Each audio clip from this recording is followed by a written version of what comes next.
I'm a business lawyer and very involved in this nonprofit that I started, the JWE, which stands for the Jewish Woman Entrepreneur. And it's an organization that helps Jewish women launch and grow businesses.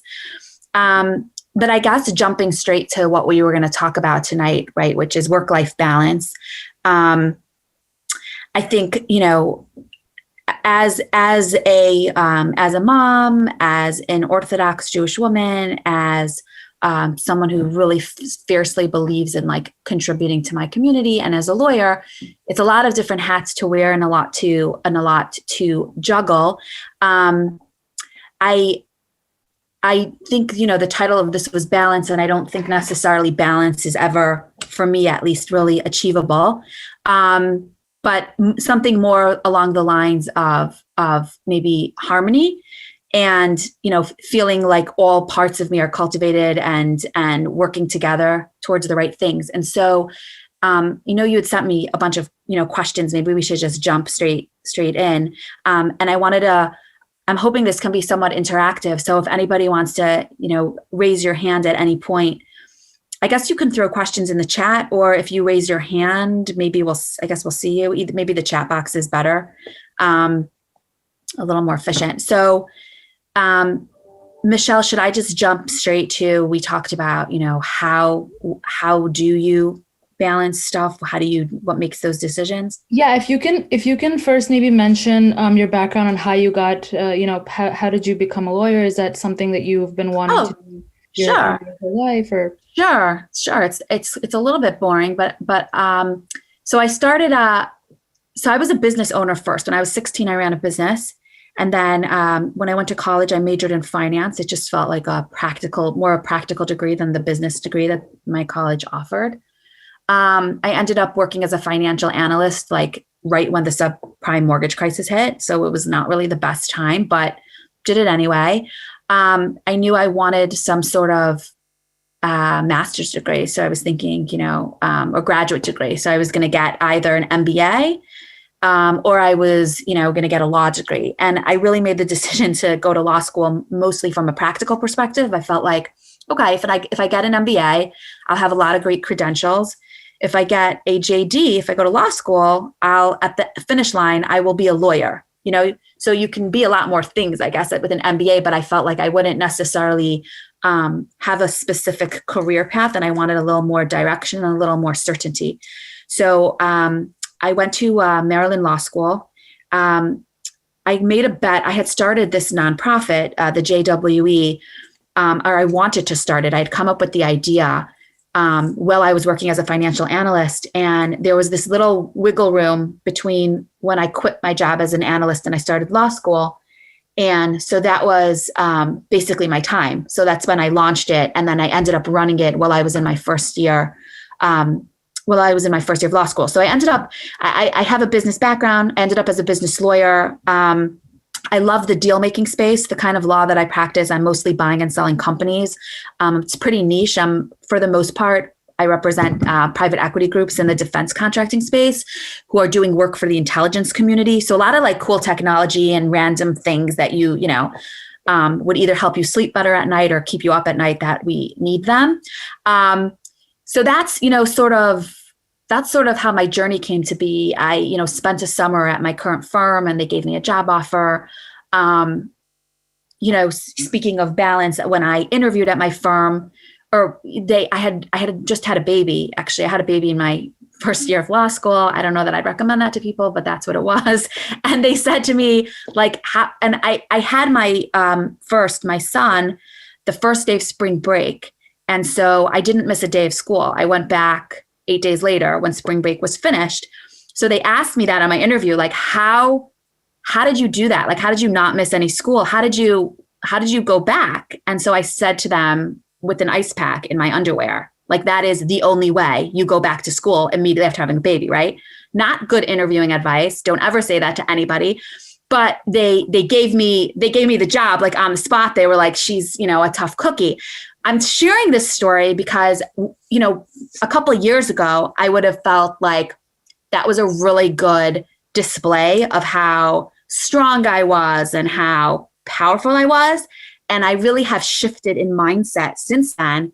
because it's actually pretty crazy and unhealthy, right? To like go to school, 5 seconds after having a baby and just like, moving along as if it hasn't, as if everything's okay. So I've become a lot more human and more centered on like, am I making decisions and am I living a life that is celebrating and cultivating all the parts of me, not just the professional part of me, but the part of me that wants to be contributing to my community, the part of me that wants to be exploring the other strengths and talents that I might have, the part of me that is, a good friend, right? And I think, in my earlier years, there was a much stronger focus on like professional achievement. And to some extent, I'm proud of those. I'm definitely proud of those achievements, and they've opened up a lot of doors for me. But I don't believe that that's sustainable in the long term. And so I wish that earlier on, someone had said to me, like, you can be really fierce and really strong and you'll be okay, but you can also be human and that's also okay. I think that people overlook that. So that was more than you were asking for, particularly the ice pack component. But but that's sort of the, how I landed as a business lawyer. Let me know, like, do you want me to share more about that journey, or have I? No, that was amazing. Gave me goosebumps. If you can, I mean, let's just get into it. If you can tell us what it means, you hear work-life balance. Yeah. What does that mean? And what does that mean to you? How does a person who doesn't know what their values are, particularly, do values give in any way to a work-life balance? Do those two things intertwine? Yeah. So I'd say for me, what's always been really critical is having like a personal mission statement, right? So just like any company would have a mission statement, like what do they do? Why do they exist, right? Like I've always had a personal mission statement, which is like, why do I exist? And it's sort of almost like, what does my ideal self look like? I want this mission statement to sort of embody like, what is the best version of me? And that really helps me drive decisions, right? Is this consistent with my personal mission statement? And when you're thinking about, or when I think about my personal mission statement, right, it's a combo between, it's like, well, why do I exist? What do I want to become? Right. And, having one in place, it creates for me boundaries. So when I have to make a decision, it's like, is this consistent with my personal mission statement? Is this, why I exist? Is this what I do? And it also creates accountability because I have something to reflect on. And I actually, and it can change and it can evolve with time, but the core, and the things that I think about is like, what do I want my legacy to be? What inspires me? What are my unique contributions to the world? And I think, there's your personal mission statement, and then there's the values that play into that, right? And I think, and that's another big piece of how that helps me to make decisions is I really make value-driven decisions. So it's, what are my values? Is this decision consistent with my values? And then it's also, what's the hierarchy of my values? Because you can value, for example, I value quality time with my kids. And I value family, but I also value a strong work ethic. And there's situations where you could have two very strong values, but one of them is going to have to take precedence. And so, but having a framework of, okay, why do I exist? Is this consistent with like my personal mission statement? And what are my values? Is this consistent with my values? And how do my values impact this decision? Really gives me a framework. And then, to your question of how did I figure out like my values, or how does one figure out what their values are? I mean, I think it's a mashup of what I would say for me, it's everything from my personal like life experiences, Judaism, I think that, the Torah, the Bible gives a pretty nice framework for, lots of interesting values to think about. I think about what brings me joy. I think about what's my unique, contribution to the world. Like, what are my strengths? And that sort of all plays in. So like, for example, just talking about experience. So I would say for me, one of my biggest drivers is I had a teacher say to me once, whatever you choose to be in life, choose to be a giver. And it always like resonated. He said this to me. I mean, it had to have been over 20 years ago. It just always has resonated. And so it's part of my, my personal statement is I am a giver, and part of my values is generosity, giving, right? And there's a lot of different layers to that. Another one is financial independence is something that's this very strong value of mine that's driven by life experiences of running a business, partly, and the success of that, and the necessity of needing my own funds to be able to do what I wanted to do as a teenager and as a young adult, being able to put myself through college, right? So some of it's life experiences, and some of it's what brings me, what feels right. Where do I feel that this is what I want to be remembered as. This is the kind of person that I want to be. But back to like tying this back to work-life balance, right? When I'm faced with a tough decision, I have something to match it up against. And I'd say a third thing, so I'd look at, is this consistent with my does this further my mission statement, right? So it's like one part of my personal mission statement is, I raise happy children who know they are loved unconditionally by me and by God, right? So sometimes, like I had a really interesting career opportunity that was really, really cool very, very recently. And it required a potential move to a city that would not have been great for my kids. And so it didn't even feel bad to kind of shift away from that, because happy kids is one of my most important things. And I had a lot of clarity that it wasn't going to be consistent with that. Right. I would say, there's mission statement, there's values, and then I have a personal board of directors, and that helps me make tough decisions too. Right. Like I have people who are ahead of me, and I have people who are beside me who I really lean on to help me make those tough decisions. So especially, when people use the word work-life balance, there's a simple layer, which is, do you have time to go to the gym? Do you have time for the people you love? And are you killing it at work? Right. And then there's like a much, much deeper element, which is like, where am I making my ding in the universe? And how do all the pieces work together on a much deeper level, right? Not just am I as fit as I want to be, or am I taking care of myself from a health perspective? But it's like, am I really nurturing all the parts of me that deserve to be nurtured and celebrated? And I think that's something that's maybe I'll pause for a second, because I just threw so much information out there. If like you have questions or anything. Actually that was going to be my next question with working out, but let's pause that for a second. I actually have a follow-up question for you. You mentioned board of directors. Are those mentors or family members, or who are those? So it's a combination. Of mentors, women who and men who I really, really deeply respect and look up to and admire.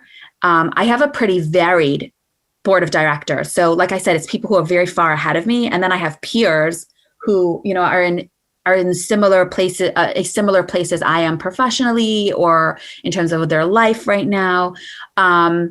And then there's family. I mean, I'm extremely close with I'm one of 8, and if you could believe it or not, I'm actually really close with all of my siblings. But in particular, I weigh in with my older sister like all the time. Very, very different. She lives across the world, and we are, we do very different things. But she's just got a knack of cutting through all the garbage and getting straight to, is this what you really want? Is this what you really, and so she's a big person. So I think it's a combination. And it's not just a combination of mentors and family. It's a combination of people who are easily accessible and people who are not, right? There's the people who you reach out to once a year or once every 5 years. And then there's the people who you can call for the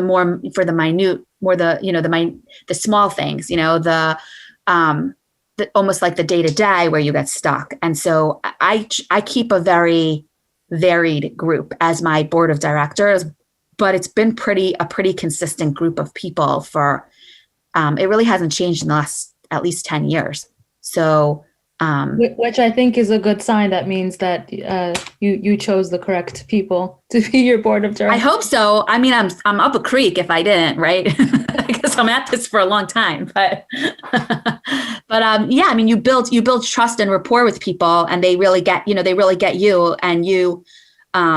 The best people are the people who can tell you as it is. They're not going to sugarcoat things, but they can also be your best cheerleaders. So they're not afraid to tell you, you sounds great, but you're making like the worst decision of your life. And they're also going to be the people who are going to say, you can do this, and cheerlead and support you. So it's gotta be a nice mashup. And it's almost like for some of these people, there was almost like an interview process. It was like, almost like a dating process of spending time with certain people. Then I made a formal ask. I said, will you be on my personal board of directors? It wasn't like an informal thing. I was like very, very serious about assembling my crew. And I'm lucky, and I think in general, if you ask somebody that, they're not going to say no. Right. And I know that you mentioned, I'm going to skip my next question just for a second, because you did mention dating. Speaking of work-life balance and I guess dating specifically, can you mention maybe a few things that women, or when people are dating, what should they be looking at? Are there, if one is educated and is, looking for somebody else who's educated, are there certain things that maybe, certain mindsets that are out there that you think people should not have? Do you think education is important when looking for that in another person? Or what are the things people should be looking at when choosing a mate or when dating? Yeah, I mean, I would say this is probably not so much, like my forte. Like I would say, obviously kindness, integrity, being a good person. But what I can comment on, and I don't know, in terms of education, all of that. I mean, I think somebody who's goal-oriented, education was never sort of a thing. What's very funny is my husband ended up getting an MBA at I got the JD, and then he recently, he's actually wrapping up an MBA at Georgetown, but, he was in rabbinics full time when we met. So that's a different kind of education. But I will comment. So I don't know, in terms of choosing a partner, what are the best things, right? I don't know that I feel qualified to answer that. But what I do feel very comfortable talking about is, I think when it comes to work-life balance and having a career, the single most important decision, I think, to your career, if you choose to have a family, is it's going to be who you choose as your partner and how you talk about what partnership looks like. So what I mean by that is, there's a lot of different models of partnership between a couple, but a lot of it, especially when you're building a family and you're trying to pursue a very grueling career, and even if it's not a grueling career, but you want to be successful in your space, you need a very strong partner, and partnership does not mean the same thing to all people. And I think it's really important to have those conversations of what does partnership mean and what does it mean to support a partner as early on as possible, because it's going to be, the best book that I've ever read on this. It's called Drop the Ball by Tiffany Dufu. And it's just a great book on how couples can talk about partnerships. I'd really recommend, reading it. But it's really about being very nitty gritty and asking the tough questions of how are we going to, for example, as a couple, how are we going to navigate an amazing opportunity that comes up for me, but might negatively impact your career path? What are we going to do if someone has to stay home with a sick baby? Is it going to be the person who makes more money? Or is it going to be the person who is going to get more slack if they take a day off of work? Who's going to be that person? I think that, listen, the world's a much more progressive place right now. And I think a lot of couples, the dynamics have changed. But if you choose to have a more involved career, you need to have a supportive partner. And that means in actual, in cheerleading, because it's going to be tough and you're going to need somebody to lift you up, but also in practical, like who's going to do the carpool, who's going to make the dinner. It's not really possible to do it all. And for some people, so some partners, they're more naturally willing to step up to the plate, or it's easy. They've seen a model in their own home growing up of what kind of partnership looks like. And for others, it could be very sort of traditional, and that could create some sticky situations. So I would say, you know, from a work-life balance perspective, when you're choosing a partner, have these tough conversations early on so that you're in alignment. And so there's, you know, you have, and if you want to stay at home, that's fine too. You know, like have those conversations also. I mean, I'm not advocating for one pathway or the other. I'm just advocating for being clear and transparent about what support actually looks like in the relationship. Right. Yeah. Being clear and transparent is an important. I don't even know if I want to call it a trait or a quality or a skill, but it is important to have in any relationship, whether it's a dating or with a boss. But let me segue into, I guess, how do you do self-care? Do you work out? Do you eat clean? How do you take a break from family and from work? So I made a tough decision like a while back that, you know, I was on partner track at my law firm, and it was pretty grueling professionally. And so there was very little extra time. And so I made a choice that the extra time was going to always be family, and it was not going to be friends. And my closest friends respected that choice and understood that choice. And I was able to have a call and catch up when it worked. But my local circle of friends, there were some who, you know, when I resurfaced for air, I was able to meet up with and just pick it up like, you know, like we used to. And there were others who life just moved on without me, right? So there'd be birthday parties that the people would just stop inviting me to because I'd always say no. And I always sort of felt like, listen, I can't do it all. And my family's most important, and I want to kill it at work. And so socially, I'm not going to get stuck on the fact that I don't, you know, that I'm not putting in the time that I might want to in a perfect universe with girlfriends. I had a little bit of a shift of perspective. But back to your original question of like, what did I do for downtime? I've never really been very good at downtime, but I'm fiercely passionate about the nonprofit that I started. And so really when I had a free moment that wasn't family and that wasn't career, it was the JWE. And I got tremendous fulfillment because I felt, and I still feel like I was changing lives and I was really helping people. I think that, you know, empowering women to be able to, and supporting them and putting food on their tables and supporting themselves and their families with dignity is a pretty powerful thing. And so that gave me a lot of joy and brought me a lot of, sort of infused a lot of life into me, but it wasn't necessarily at all relaxing. And it wasn't until really COVID hit, the pandemic hit, where things really rapidly slowed down and some certain things escalated at home with certain children because of the pandemic and because of work, sort of the dynamic shifted a little. And it was my first time realizing like, because, you know, life was very much diluted before the pandemic hit, right? So like you didn't necessarily think about, you know, you didn't really necessarily get so micro on personal, like self-care, for example. It was kind of like, okay, yeah, I like go running for 20 minutes. Like that's checking my box. But I think when the pandemic hit and we were all stuck inside and I realized like, wow, like I really don't have so much of a social life. I mean, I have very close friends at work. So that sort of filled that gap for me. It's become definitely more of a priority. So I'm not great at that. I wish I was better. I've had to make tough choices and I always put my family first, but I didn't put myself first enough. And there were repercussions of that. There were ramifications that weren't always great. And I accepted them because overall I had specific goals in mind and I was on track, but I've definitely rethought some of that once the pandemic hit and like highlighted how important mental health is and how important it is to just have some time by yourself, have time to like I say, like cultivate the things that bring you joy, but also just time to just breathe and think and slow down.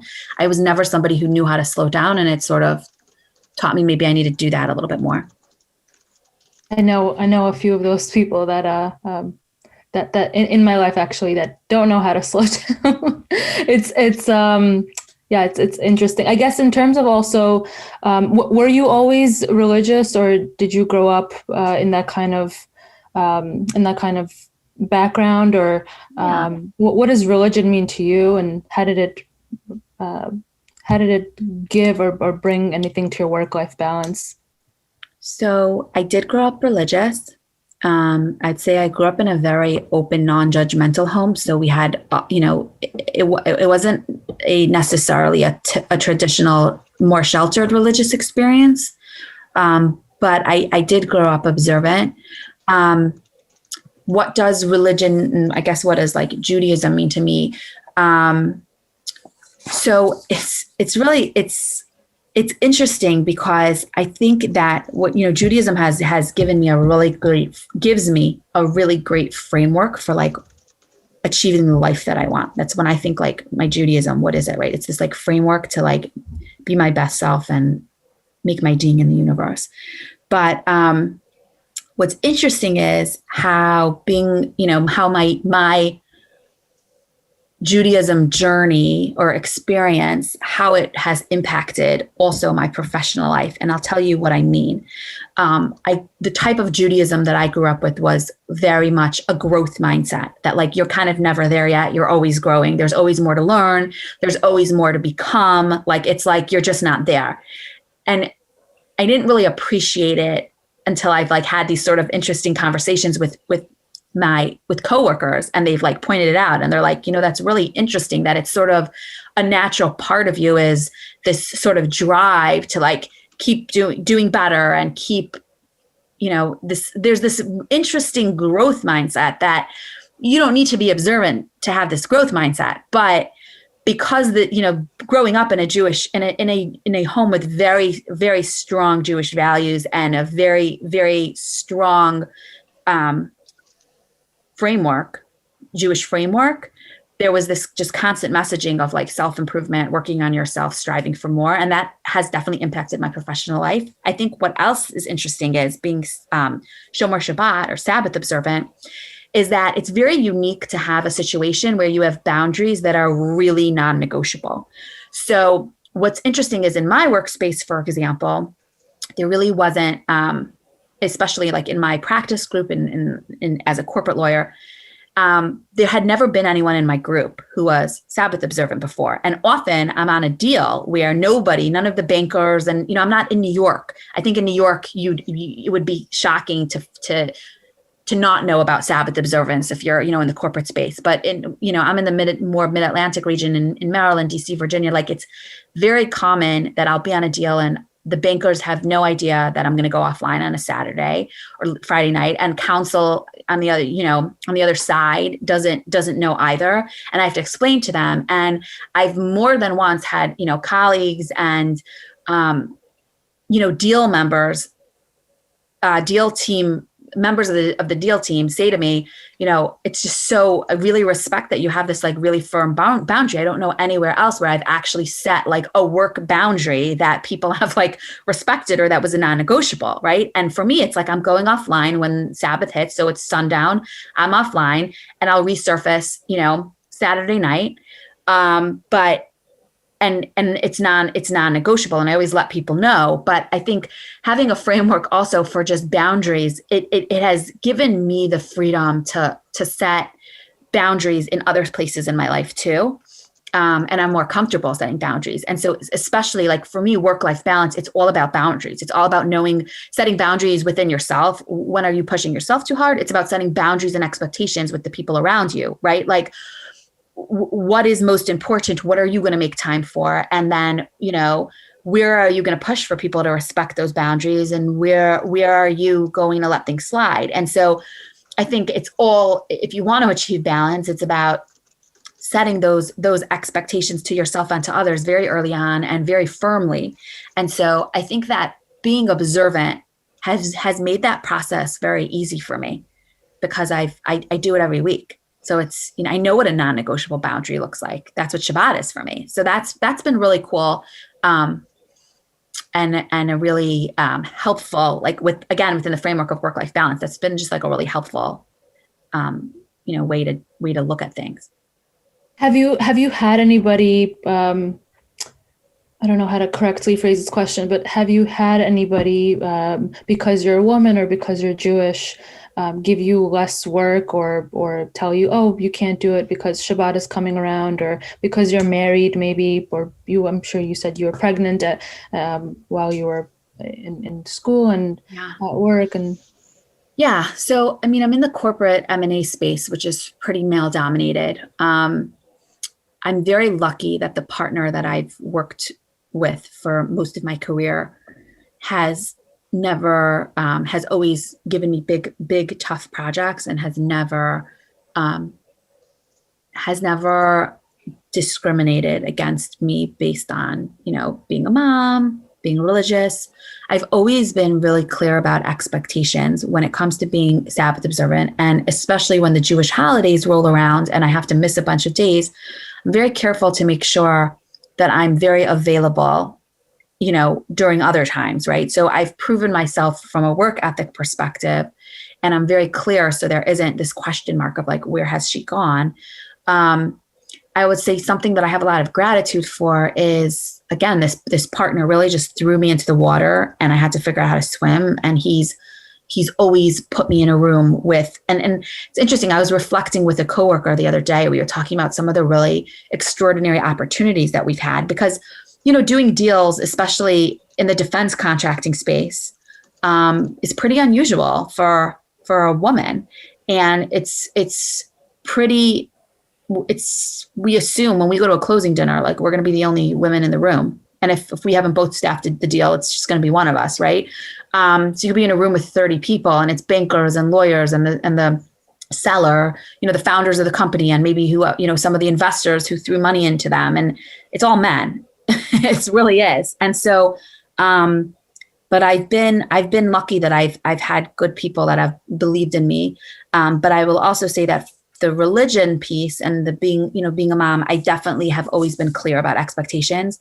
Again, when the pandemic hit, it was the first time where it really became evident, especially when my older two were in virtual school full time. Now they've been in person sometimes, at home other times. But when they were fully at home, it just became absolutely impossible. And I was staffing multiple deals, and I had to have a tough conversation with the partner, and I had to be really frank and he, about what were my capabilities realistically going to be. And that was really, really hard. Like, I didn't want to do that. I did not want to come off one of the deals that I'd been put on. It was a really cool deal.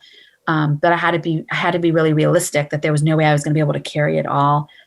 And, and I've been really lucky to work with people who have like championed, for me, but, and that I felt comfortable having those tough conversations with. But I've always been very, very transparent and straight. And I've always had a very strong work ethic. So people know I'm not really looking for a cop out. I want to do good work, and I'm doing the best in whatever the circumstances are.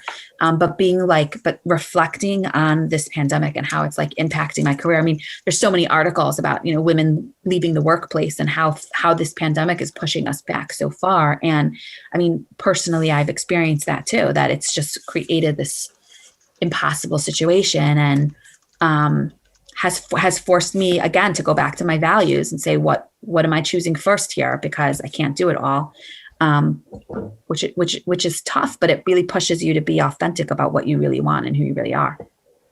Can you speak a little bit more maybe about, I guess, the common misconception of, a person being single, therefore they have a lot more time than, a person who has a husband and kids and family? Yeah, I mean, I think that a big mistake that happens a lot in workplace conversations is people assume, people sometimes are it's easier for them to understand when a mom needs accommodations or a mom needs additional support. And there's this there can be this false assumption that like, oh, she's single, she doesn't have kids, she doesn't have a family, like we can load everything up on her for the weekend, like let her take all the weekend work, right?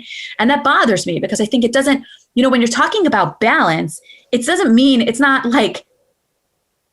about balancing just work and a baby. It's about finding a way where all the many parts of you can exist and be celebrated and be supported, right? And all those parts are not just work and, a baby. There could be no baby, there could be a partner, there could be no partner, and there's still a million other things to balance. There's balancing the things that make you happy. There's the recreational stuff. There's community things that you want to be involved with. There's, friends. There's, and then there's also all the professional things as well. But it irritates me when like people make a comment like, oh, she doesn't have a family, so like, what's the big deal? She can do it. And it's like, no. She's a human too. She's a person too. And she has many things to balance. Having a family is one of many, many things that someone can be balancing at once. And you're not, more overloaded because you have a family. You're overloaded in a different way. And, I think it's so important. And I really try to advocate for my colleagues, who are single or who don't have children, to make sure that they are being like supported and appreciated, and that nobody is, taking advantage of their flexibility, because all the parts of you deserve their time. And that's what balance is. And it's okay to set a boundary. You don't have to have kids to set a boundary and say, listen, Saturdays is my me day, or whatever the day is, or I'm not answering emails after 9 p.m. or 8 p.m., whatever the line in the sand is for you. It's finding that place where all the parts of you can be acknowledged and can work together. That's what balance, or harmony is, right? So I do get a little fired up about that. And I think it's important, I don't know the breakdown of necessarily everyone who's participating in this call, but if you don't have a family, I think it's really important that you stand your ground when it comes to work-life balance, and you're vocal about the type of support that you need. And you shouldn't feel at all apologetic or as if you're less, you're juggling less because of that. You're just juggling different.